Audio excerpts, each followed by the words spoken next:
Hello दोस्तों, नमस्कार। SM किसी चैनल में मैं आप सभी लोगों का दिल से बहुत बहुत स्वागत करता हूं। दोस्तों, इस वीडियो में हम लोग कवर करने वाले आज के दिन से रिलेटेड बहुत एक इंपॉर्टेंट बात जो कि है बैंकिंग सेक्टर से रिलेटेड। यस दोस्तों, बैंकिंग सेक्टर के लिए बिल्कुल भी अच्छी न्यूज़ नहीं है और एक नेगेटिव न्यूज़, एंड उसी के साथ साथ एनबीएफसी सेक्टर के लिए भी। यस दोस्तों, इन दोनों सेक्टर में जुड़ी हुई जितनी भी कंपनियां हैं, आज आप देख सकते हो हम लोग को लाल निशान में देखने को मिल रहा है। कुछ ज़्यादा ही हद तक वहाँ पे हम लोगों को क्रैश होते हुए देखने को मिल रहा है। सो आप सभी लोगों को पता है आरबीआई की आज प्रेस कॉन्फ्रेंस थी, मतलब मीटिंग थी।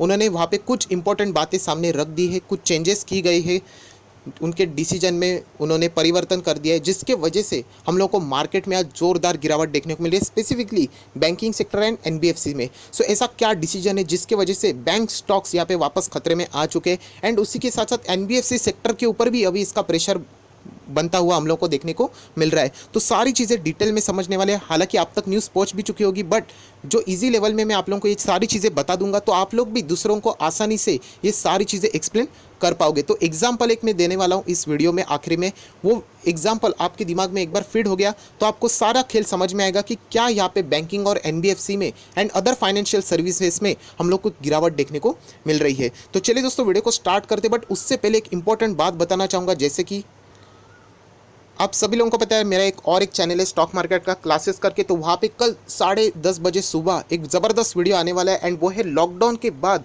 बड़ी मंदी आने वाली है, फिर भी ऐसे कौन से 5 बिजनेसेस है जो कि बहुत ज़्यादा पैसा कमाएंगे। सो ये वीडियो 2 लोगों के लिए होने वाला है। एक तो जो लोग बिजनेस करना चाहते हैं उनके लिए ये वीडियो बहुत ही अच्छा हो सकता है, वो इन 5 बिजनेस में अपनी किस्मत आजमा सकते हैं, या फिर जो लोग स्टॉक मार्केट में है वो ज़रूर इन 5 बिजनेसेस, ऐसे कौन से 5 बिजनेस है जिनके ऊपर मंदी का भी कोई इंपैक्ट नहीं होगा, लॉकडाउन खुल जाए, कोरोना वायरस बढ़ जाए, फिर भी ये कंपनियां बहुत ही शानदार काम कर सकती है, तो उनके शेयर में आप पैसा लगा के अच्छा खासा रिटर्न फ्यूचर में कमा पाओ। सो दोनों साइड से आप लोगों को यहाँ पे फायदा ही होने वाला है। सो इस वीडियो का इंतजार जरूर कर लेना। कल सुबह 10:30 बजे सैटरडे ये वाला वीडियो दूसरे चैनल पे आने वाला है। ऊपर आई बटन पे क्लिक करके आप मेरे दूसरे चैनल को स्टॉक मार्केट का क्लासेस उसको भी सब्सक्राइब करके रख सकते हो, बिल्कुल भी फ्री है।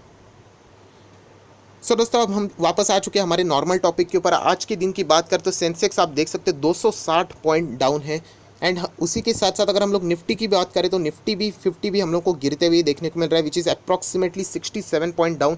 बीच में तो निफ्टी ने 9000 का इंपॉर्टेंट सपोर्ट लेवल भी तोड़ दिया था। अगर मैं एग्जैक्टली बता दूँ तो 8968.55 तक इतना लो निफ्टी ने यहाँ पे दर्ज किया था। बट एक राहत वाली बात ज़रूर है कि 9000 के ऊपर निफ्टी ने यहाँ पे फिलहाल क्लोजिंग दी हुई है। सो ओवरऑल माहौल है जो मार्केट में आप सभी लोगों को पता है प्रेशर वाला ही बना हुआ है। एंड चलिए यहाँ पे कुछ इंपॉर्टेंट बातें उनको देख लेते हैं। जैसे मैंने आप लोगों को कहा कि आप अगर सेक्टरल इंडाइसेस को चेक करोगे तो बैंक निफ्टी देख लेना 2.57% डाउन, पीएसयू बैंक देख लेना, प्राइवेट बैंक, सब में हम लोग को गिरावट देखने को मिल रही है।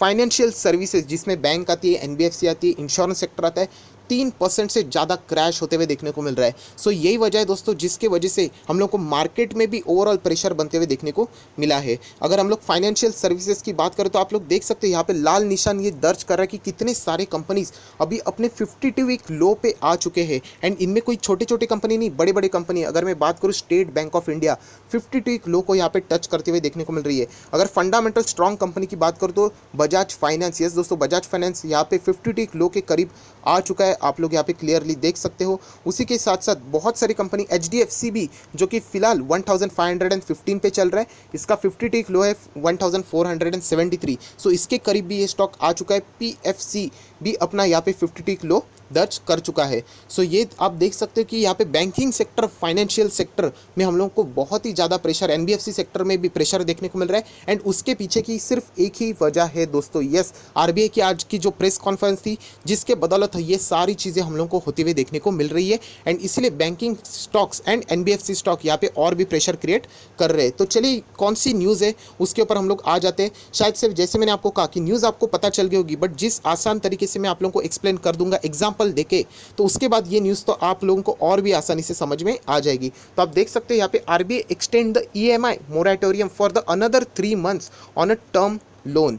ठीक है, इतना ही समझा, कोई बात नहीं, हम लोग आगे थोड़ा सा बढ़ जाएंगे तो आप लोगों को सारी कहानी यहाँ पे ठीक हो जाएगी। सो इतना ही बताना चाहता हूँ कि आरबीआई ने जो पुराने कुछ रूल्स रखे थे ईएमआई के मोरेटोरियम से रिलेटेड, 3 मंथ्स के थे वो वापस यहाँ पे क्या कर दिए, उन्होंने एक्सटेंड कर दिए, यहाँ पे बढ़ा दिए, कितने, वापस 3 महीने के लिए। सो इसका इम्पैक्ट बैंकिंग स्टॉक्स के ऊपर, एनबीएफसी के ऊपर कैसे आएगा वो भी हम लोग यहाँ पे देख सकते हैं। तो सबसे पहले एक बार इस पैराग्राफ के ऊपर नज़र डाल लेते हैं।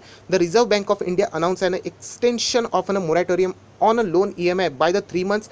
मतलब जो मोरेटोरियम यहाँ पे 31 मई 2020 को ख़त्म होने वाला था, मतलब 31 मई 2020 के बाद बैंक्स के पास ताकत थी कि वो जाके वहाँ पे जितने भी कस्टमर को उन्होंने पैसा दिया था एंड उनका ड्यू डेट था, उनसे वो पैसा मांग सकती थी, ईएमआई मांग सकती थी। बट अभी वो चीज़ 3 महीना और डिले हो चुकी है एंड 31 अगस्त 2020 तक अभी बैंक वापस कोई भी ईएमआई यहाँ पे अपने कस्टमर से नहीं मांग पाएगी। सो इसीलिए हम लोग कह सकते हैं टोटल जो मोरेटोरियम है अभी 6 महीने का हो चुका है, ऑलरेडी पुराना वाला 3 मंथ एंड अभी नया जो आरबीआई ने कहा है 3 मंथ का। सो अभी 31 अगस्त तक यहाँ पे बैंक को इंतज़ार करना पड़ेगा पैसे आने से रिलेटेड। सो अब लोग यहाँ पे पढ़ सकते हो, जो अभी मैं चीज़ें बताऊंगा इजीली आपको और भी समझ में आ जाएगा।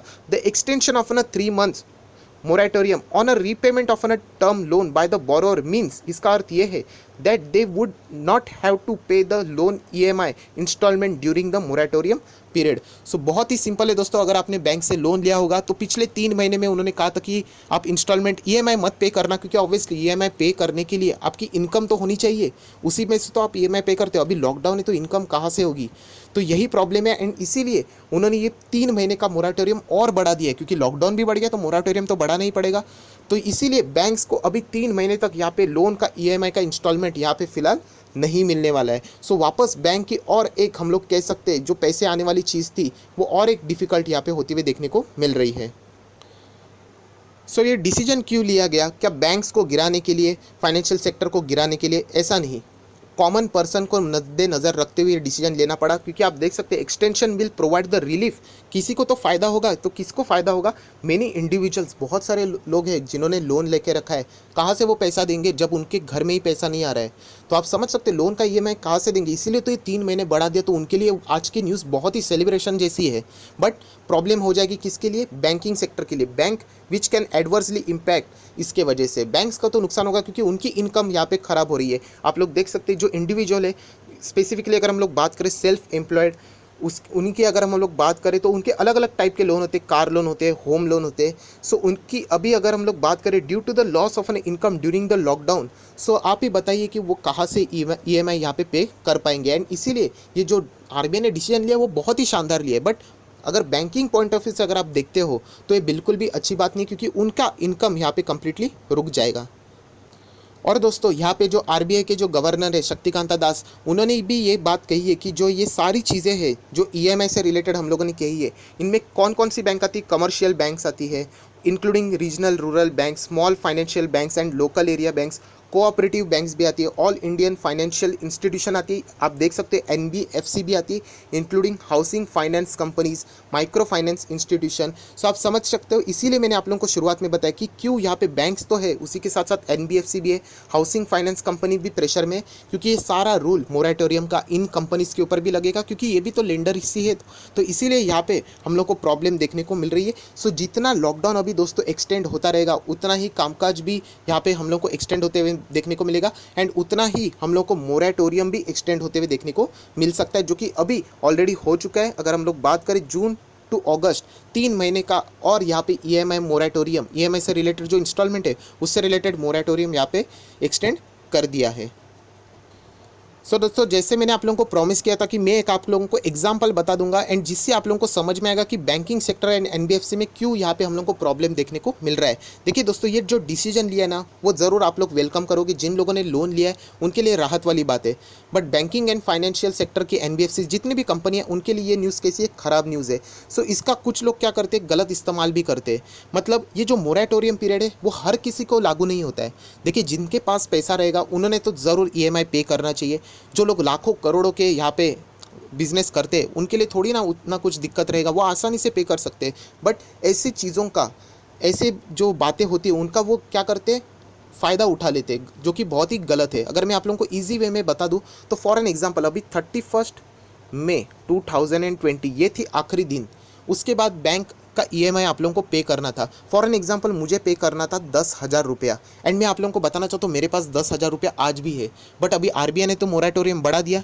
तो हम लोग क्या कर सकते हैं, बैंक को बोल सकते हैं अभी तो हम लोग 3 महीने आप लोगों को लोन नहीं देंगे, ईएमआई नहीं देंगे। इवन दो आप मेरी कंडीशन, फाइनेंशियल कंडीशन अच्छी है, बट बहुत सारे लोग ऐसे रहेंगे जो कि जानबूझकर डिफ़ॉल्ट करेंगे। एंड क्या करेंगे, ये 10,000 मुझे पे करना था बैंक को, मैं नहीं करूँगा, बोलूँगा अभी अगस्त तक तो मुझे छूट मिले। सो ये 10,000 रुपये एक्चुअली बैंक को मैं दे सकता था, मेरे पास पैसे थे, ये मैं क्या करूँगा, बैंक में एफडी कर दूंगा 5%, 6%, 7%, जितना भी इंटरेस्ट है। एंड 3 महीने बाद मैं बैंक को 10,000 लौटा दूंगा, एंड वो एफडी से मुझे इंटरेस्ट मिलेगा, से 500 रुपीज़ मिल गया, पकड़ लीजिए एग्जाम्पल। सो ये 500 रुपया ऐसे ही मैंने कमा लिया कुछ भी नहीं करते हुए। एक्चुअली देखा जाए तो ये 500 रुपये का अधिकार उस बैंक का था, क्योंकि बैंक उस पैसे को किधर ना किधर इन्वेस्ट कर लेती, एफडी कर लेती, तो उनको रिटर्न मिलने वाला था। मैंने क्या कर लिया, ये आरबीआई के जो आज के दिन का जो मोरेटोरियम एक्सटेंड किया उसका मैंने यहाँ पे गलत इस्तेमाल करके फ़ायदा उठा लिया। क्या ऐसे लोग करते, बहुत सारे लोग करते दोस्तों, बहुत सारे। एंड यहाँ पे मैंने तो सिर्फ 10,000 का एग्जांपल दिया, लोगों के लाख लाख करोड़ करोड़ के लोन रहते, आप इंटरेस्ट गिनोगे तो लाखों करोड़ में आ जाते। तो इसीलिए बैंकिंग सेक्टर एनबीएफसी के ऊपर हम लोग को प्रेशर देखने को मिल रहा है। सो इस तरीके की बदमाशी करके भी लोग, मतलब जिनके पास पैसा है वो ज़रूर ईएमआई पे कर सकते थे, बट नहीं करेंगे, उसको कहा तो इन्वेस्ट करेंगे, उसका इंटरेस्ट मिलेगा, बाद में जब मोरेटोरियम ठीक हो जाएगा तभी हम लोग क्या कर देंगे, एंड हो जाएगा तब वहाँ पे कर देंगे, एंड इंटरेस्ट इनकम हम लोग को ऐसे ही मिल जाएगा। तो ये प्रॉब्लम हो जाती है दोस्तों। एंड इसके वजह से बैंक एंड एनबीएफसी को भी पता है, ऐसे बहुत सारी पार्टीज़ है जो कि फाइनेंशियली बहुत ही वेल्थी है, बट स्टिल वो कुछ ना कुछ बहाना बना के वो ऐसी चीज़ों का फ़ायदा ज़रूर उठाने वाले हैं। सो आई होप, आशा करता हूँ दोस्तों ये जो एग्जाम्पल था इससे आप लोगों को पता चल गया कि कैसे लोग इसका गलत इस्तेमाल भी करेंगे, जिससे बैंक और एनबीएफसी को तकलीफ होने वाली है। एंड इसीलिए एचडीएफसी हो, एचडीएफसी बैंक हो, बजाज फाइनेंस हो, ऐसे दिग्गज कंपनी में भी हम लोग को आज गिरावट देखने को मिली है, क्योंकि मोरेटोरियम यहाँ पे 3 महीने के लिए एक्सटेंड कर दिया है। इससे ये बड़ी कंपनीज है ना, उनको ज़्यादा नुकसान नहीं होगा, शेयर नीचे ज़रूर जाएगा, बट जो छोटे छोटे कंपनी है ना वो ऑलमोस्ट तबाह हो जाएंगी, बहुत ही छोटे कंपनी। इसलिए मैं बोलता हूँ कि जो बड़ी कंपनीज में है, बजाज फाइनेंस में है, या फिर मैं बात करूँ एचडीएफसी में, एचडीएफसी बैंक में, आईसीआईसीआई बैंक में, कोटक महिंद्रा बैंक में है, उनको डरने की ज़रूरत नहीं, क्योंकि ये फंडामेंटल स्ट्रॉन्ग शेयर है। कल अगर ये शेयर 100 तक भी आ जाए ना, तो इनमें इतनी ताकत है कि वो वापस 2000 तक जा सकेंगे।